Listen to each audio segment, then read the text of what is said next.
Welcome to another T-Rex audio podcast. This is Isaac Botkin, and I'm going to be talking about today the shooting on a film set in New Mexico. This is something that I wasn't actually planning on talking about. It was something that happened last Thursday on October 21st. Been pretty much covered by the media very heavily, even though there's not very much information yet. And it isn't directly related to anything that T-Rex is currently doing or any of our major missions, so I was just going to let social media talk about it and not really weigh in. But I had a number of people actually ask specifically for this. Specifically, people who knew that I used to work in the film industry and thought that I might have some interesting stuff to comment on. And when I thought about that, I thought, yeah, I think there are some good lessons actually for all of us from this. So let's get into it. On October 21st, Alec Baldwin was on a film set. They were shooting a relatively low-budget Western, apparently, based on who was involved. And he was handed a gun. The media says prop gun, but it was not a prop gun. It was a real gun. We'll get into that in just a second. And apparently this gun had live ammunition inside of it. When I first heard the news, and it was really sketchy, just that there had been an accident and one person was dead and one person was wounded and Alec Baldwin was involved, I had assumed, since it was a historical film, maybe there was a weapon malfunction. Somebody loaded a older gun with smokeless powder instead of black powder, or maybe there was rocks or some debris that got into the barrel that were pushed out of the barrel by a blank. But it seems like, based on the information that we have now, it was actually live ammunition in a real gun on a film set, which is, it's kind of as bad as it gets film set safety-wise. Now, the other thing that's kind of interesting to me about this whole thing is, on Instagram, I follow two groups of people. I follow gun people, people in the gun industry and on the periphery of that, and I follow film people, people in the film industry, specifically kind of art department folks. Generally speaking, when something happens that is in the news that both groups of people talk about, my gun people take the right approach or have the right insight or ask the right questions or have the right reaction to, and my film people tend to go the other way. But in this case, kind of the exact opposite happened. My film people were grieving the loss of the director of photography who was killed, and they were asking more insightful questions. And my gun people were just kind of, actually, to be honest, a lot of people were laughing at Alec Baldwin because he had the misfortune to kill a human being. And I think that was oftentimes inappropriate. Now, I will say, yes, Alec Baldwin is incredibly hypocritical. Now, it's not actually hypocritical for him to be anti-gun ownership and then kill someone on a film set. What's hypocritical is that he's been anti-gun ownership, but he's been making movies where he uses guns basically for my entire life. And yes, he's a jerk. He has acted like a jerk many times for most of my entire life, and it's been in the news quite a bit. And all of these things are true. And yes, many of the jokes that people were making were actually kind of funny. The best one was the idea that Saturday Night Live should have Donald Trump come and play Alec Baldwin in a reenactment of the event. Dark, but actually very funny. And yes, Alec Baldwin has brought a lot of these jokes on himself, or this criticism on himself, by doing things like commenting on police shootings and talk about how terrible it must be to shoot an innocent person, which he apparently has now done. So all of those things are true, and yet at the same time, I don't think this is the correct response, because I actually believe that joking about Alec Baldwin, joking about the situation, makes light of the situation. Some of you are going to say, well, why are you making excuses for Alec Baldwin? Actually, I'm not. I think that the jokes about Alec Baldwin minimize the accountability that he will potentially face. And I think that it's more appropriate for us to remember that a person has been killed in this incident. The victim in this case was Helena Hutchins. I'm not actually sure how to pronounce her first name. She was born in the Ukraine. She was working as the cinematographer on this film. She's done a bunch of smaller films. But she's 42 years old and has been working in the film industry overseas and here for a while, and she's about my age. So I actually relate to her in a lot of ways. I've worked on camera departments several times. I've been on film sets of mostly smaller budget films. I've worked on bigger projects, but most of the time when I'm actually on set during principal photography or part of a camera department, it's a very small project, like the ones that she has been involved in, and probably like this one here. there are some good lessons here. We should think really seriously about the gravity of this situation. Here is a woman working on a film set who has been shot by someone who is a jerk. That's probably immaterial. She has been shot because of a lax in safety, and I think that what happened is a lot of complacency and some arrogance that happened. So let's talk about some of the lessons that I think that we could learn from this. Because if you're not in the film industry, if you're in the gun industry, you would think of Hollywood as being the opposite of us. And in many ways, ideologically, in many other ways, they are. But if you're shooting video on the range, that's really not that different than Hollywood people shooting guns on a set. There's a huge amount of overlap there. And what I think happened on this set was because it was a smaller budget film and they had a lot of crew members with limited experience, and they had some sort of much smaller departments involved because it was a low-budget Western. There were a bunch of people wearing multiple hats and doing multiple jobs, and that opens up the door for potential mistakes. I'm not actually sure how big the budget was. Alec Baldwin is a pretty big name, and he was, and I'll get to this more later, he was the producer of the film, not just the main star. So it's possible that they had some competent people on board, but so far, most of the folks that we have heard about on the crew are relatively inexperienced newcomers. And so that brings to mind the idea that this is a relatively low-budget project, kind of a vanity project for him possibly, or maybe something that he's doing for a friend.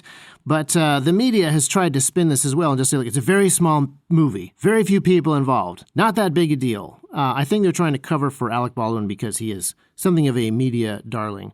But one of the other fascinating things that happened in this instance was apparently almost the entire camera department walked off of the set complaining about safety issues hours before the incident that caused the death of Helena Hutchins. That is pretty interesting. Now, one of the other things that's fascinating is this whole event has been plagued by really, really bad reporting and also bad practice. So one of the first things is that all of the headlines said prop gun, accident with prop gun this, prop gun that. And even people in the film biz commenting on this, saying like, how could a prop gun do this? Prop gun, prop gun, prop gun. And this is something that probably needs to be addressed within the film industry as well. The guns held by main actors in films are usually not prop guns. They are real guns. They are completely real, functioning firearms, sometimes real firearms that have been demilled. Occasionally, the guns that are on sets do not have firing pins. Occasionally, they have barrels that are partially blocked. And a lot of times there are prop or fake guns on set. For example, urethane casts of the guns that are being used in the film. Those are very handy for extras, people far away from the camera to use, or for stunt people to use. Rubber guns so that the stunt people, if they fall on them, they don't knock their teeth out. But anytime you see guns on set firing blanks, those are basically always real, actual firearms, sometimes with permanent blank adapters installed and sometimes not. And this has been the case for decades. In the past, movie guns were usually 10 or 20 years behind what was being used in the real world just because of what the armorers and the prop departments owned, and also it's kind of tricky to make semi-automatic handguns function well with blanks, and so revolvers were used because they're much easier to run that way. But art departments have caught up. And now you see very modern firearms being used, and armorers are really good at making those things function using various devices. Quick rabbit trail, the best armorer's work, I think, on any film is probably Rambo 3. There was an Israeli armorer's department, and those guys had real, actual, captured Soviet arms and equipment. Apparently even real Soviet uniforms are in that film. Lightly used, maybe some small holes, minor staining, but actual war material from the Soviet Union shows up in Rambo 3, the part of the movie that they shot inside of Israel. So real AK-47s, even the real DSHK heavy machine gun, the Dushka. For a while there, I think that Sylvester Stallone had more time operating Soviet heavy machine guns than any other American. And then when they moved the shooting back to the United States for the final battle, you see the fake uniforms and Chinese Type 56 fake AKs that were used in the making of Red Dawn. And the reason they left Israel was they had terror threats over there. But generally speaking, Movies are very safe. Film sets are very safe. For as long as I was involved in the film industry, there were 1 or 2 people dying per year on film sets, and it was usually car accidents. In fact, it was almost always people that had been working incredibly long hours crashing on their way back to the hotel at 5 in the morning. Sometimes stunt accidents, but very rarely gun accidents. In 2018, a stunt woman died performing a motorcycle stunt for Deadpool 2. In 2014, Sarah Jones, a camera assistant, was hit by a train. This was a pretty famous one because the director put the entire crew out on a railway trestle without doing the appropriate checking to make sure that there wasn't a train coming. He actually spent about a year in jail because of that. But the last time that anybody was killed with a stunt gun accident was 1993, and that was Brandon Lee, Bruce Lee's son. This is a very famous incident where somehow there was a bullet lodged in a gun, in the barrel of a gun, and that gun, when loaded with blanks, had enough pressure to force the bullet out of the barrel, and that apparently is what killed him. Prior to that, 1984, there was an actor, I forget his name, he was playing Russian roulette in a scene. He held a gun up next to his temple, and the blast from those blanks, as well as paraffin, wad cutters, whatever else was inside that came out, that was sufficient to break the skull on the temple, where it's very thin, and that killed him. So accidents with guns do kill people, but it's incredibly rare. And part of that is there are a lot of existing safety protocols, and there kind of have to be, because movies, the bigger they get, the more complicated they are. Movies are really complicated and expensive. You have armies of people on really tight schedules. Film sets generally have hundreds of thousands of dollars per day in overhead, so they've got to move fast. They have to be incredibly well coordinated. And there are obstacles to being well coordinated, like many interlocking unions and insurance companies and studio meddlers. And all of these things make it easy for procedures to be put in place, but they also make it kind of easy for things to fall through the cracks. And the different departments tend to have different levels of familiarity with firearms. So armor's department, this is their job. It's their bread and butter. Stunt department, they work with guns a lot, generally know what they're doing. Prop masters, who are not necessarily armors. Yeah, generally speaking, yes. Art directors and other art department people in costume and wardrobe. Kinda, sorta. And then so on down the line. Makeup. Never at all. Actors. Actors are supposed to be very familiar with any weapons that they're given by the armorers, and it's their responsibility to ask about these things and to check anything that they are given. This is pretty well laid out in the SAG and AFTRA union rules. But because you have all these different departments working together, there is a possibility for stuff to fall through the cracks. And I want to tell you guys the most terrifying gun safety negligent story that I have ever heard from a film set. Fortunately, nothing bad happened, but it was a film, a relatively large budget film. I'm not going to say what it was. And they needed some extras. They needed some police extras. And so they actually went out and they got policemen to come on, off-duty policemen to come on wearing their uniforms and their kit. They got departmental permission for this. And this actually happens relatively often. A lot of times when you see military hardware, particularly in a Michael Bay movie, it is all the real deal. All those folks are showing up with real equipment, real uniforms, probably different name tapes and different insignia, but I call those folks subject matter extras. They bring a lot of production value to your film set. So a bunch of police officers who were specifically SORT team or SWAT team guys showed up in their equipment, in their full kit, as they were requested to do. They made it through wardrobe. They did all the paperwork, all the releases and everything. They got all their directions and call sheets and everything checked out and had everything taken care of. Probably went through hair and makeup, although SWAT guys always have perfect hair, so probably didn't need to do that. They made it onto the set. The armorer started giving them their blank firing AR-15s, and he said to them, I didn't know that wardrobe had mags, because they all had mags in their chest rigs. And they said, oh, no, these are ours.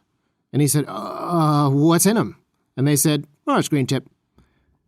And I imagine that at that point, he was ridiculously terrified. But this is an instance where, yes, live ammunition made it onto the film set. It slipped through the wardrobe department. It slipped through legal department. And I'm sure that if you actually asked the wardrobe guys, like, hey, what are those boxes inside of those chest rigs? They probably would have said, oh, those are magazines. And if you'd asked them, hey, what's normally inside magazines? They would have said, oh, bullets. And then if you asked them, should we check and see which bullets those are? They would have said, Oh, yes, absolutely. But because they were really busy on a bustling film set, and their job was to check the accuracy of these uniforms and the various equipment and make sure that none of the actual police department's badges or names or name tapes were visible, they just kind of didn't notice or think about the capacity of those standard capacity magazines to carry live ammunition. But the armorer did. So as soon as they were on set, this thing got caught. But that could have been a horrendously bad mistake. And it slipped through a couple departments and got caught by one. That's why you have these multiple layers of people that are involved in things, so that there's multiple layers of accountability and multiple places where stuff can get caught. It's kind of like the 4 rules of firearm safety. You can safely break any one of the 4 firearm safety rules. The reason that there's more is so that if you accidentally break one of the rules, you're still covered.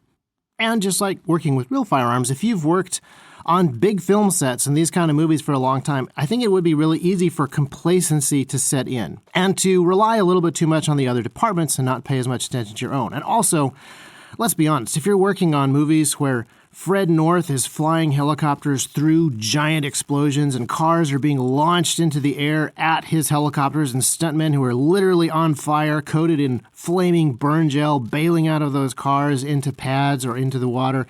Yeah, prop guns seem pretty safe compared to that. One character shooting a gun does not seem like that big of a deal. But part of that is if you actually call these things prop guns and treat them that way, then the complacency is almost inevitable.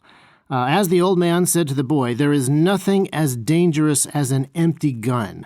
And pretty much every accident that I've heard about on a film set or seen with my own eyes, whether it's been gun-related or stunt-related or vehicle-related or location-related, has been a complacency issue where someone said, that gun isn't real, or that train trestle isn't used anymore, or that gravel isn't very slippery.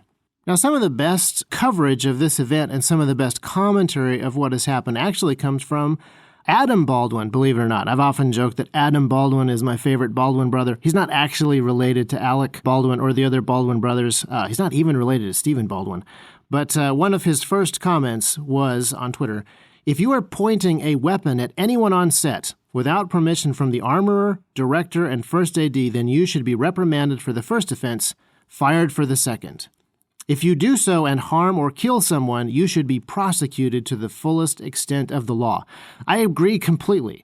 I don't think that guns are too dangerous to have on set. That's something that some people have been calling for.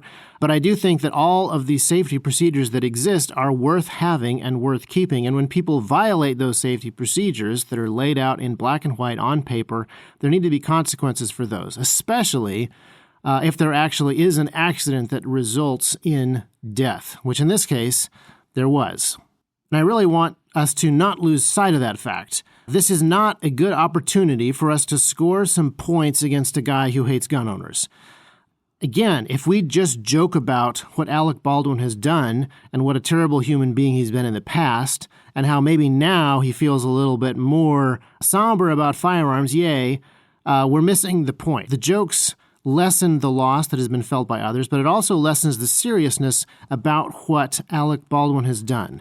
I think it's really important that we remember that Helena Hutchins is someone who was made in the image of God and was killed. She leaves behind a husband and a son. Somewhere in New Mexico right now, there's a little boy who will never see his mother again. So joking about Alec Baldwin kind of takes away the sting and the responsibility of what has happened in a way that I feel like is inappropriate. I don't want his accountability to be lessened in this in any way, especially since he's not just the actor who pulled the trigger, even though that's a gigantic deal in this instance. He's also the producer of the film. This is something that's being downplayed by a lot of reporting on the movie, but he is the producer of the film. He is a giant name. He is a huge, experienced actor bossing around a young crew on the set. Now, to be honest, he would be doing that anyway, just as the actor. But as the producer of the movie, his name is what has got people involved in this movie. And his position as producer means that he's probably the one driving a lot of the decisions that the camera crew was complaining about earlier. The camera crew that walked off of the set because there were corners being cut, there were steps being skipped, there were some safety issues because there were protocols being ignored. And I really feel for that camera crew because on the one hand, how more validated could your complaints be than an incident like this? But also, how much must they be second-guessing themselves? If they had stayed and there'd been more eyes on the set, more eyes on what was happening with the firearms. And that's rough because it is their responsibility to call out safety issues and refuse to work in unsafe conditions. But I'm sure that at the same time, they feel a measure of responsibility because by making everybody who is left on the camera team, which is basically the DP and the Steadicam operator, I believe, there are a lot fewer people carrying a lot more equipment and doing a lot more multitasking, and multitasking is always pretty bad for safety. I've noticed that when I am on the range and I am doing gun stuff, I am way more safe with guns because I'm in gun mode. And when I am trying to juggle content and when I am trying to juggle ideas and when I'm trying to juggle other equipment and shoot guns at the same time, that's when I make mistakes. And you've seen some of those in YouTube videos. You've seen YouTube videos where I'm talking to the camera, I pick up a gun and I shoot it without putting on eye protection because multitasking is bad for safety and complacency is really bad for safety. And this is something that I think is really important to remember, whether you're working on a film set or whether you are on a gun range and shooting video. In each instance, you are multitasking. And if you're working in the gun industry, T-Rex is a very small company. We never have multiple departments out on the range dotting I's and checking T's the way that a large film production will during principal photography. So the opportunity for us to get complacent and make mistakes is there. And if you are somebody who shoots content out on the range with fewer people than T-Rex arms, you're in even more danger to potentially forget things because you're trying to do too much stuff. And the longer you do this and the more comfortable you get with it, the better you get at that multitasking thing, but the greater the potential for that complacency to get you as well. So I think this should be a wake-up call. I don't think this requires that we change all of our procedures. I don't think this requires that Hollywood change all of their procedures. I think that it requires that accountability really be there for people like Alec Baldwin and Alec Baldwin very specifically. But I also think that all of us should be thinking about this as it relates to us. It's an opportunity to really consider the way that we do things on the range. It's an opportunity to consider the way that we talk about these issues online. And let's not waste this opportunity because it's a big one and it costs somebody their life. Elena Hutchins, wife and mother and cinematographer, aged 42. And yes, I know that she was potentially working on a project about Hollywood pedophiles next, and I know that her husband was a lawyer with some connection to the Clinton family. So I'm aware of all that, but I don't think it detracts from the lessons that we can learn from it. And it would be the most complicated and convoluted Clinton killing yet, if. I personally believe that this is a complacency kill, because complacency on gun ranges and on film sets does kill.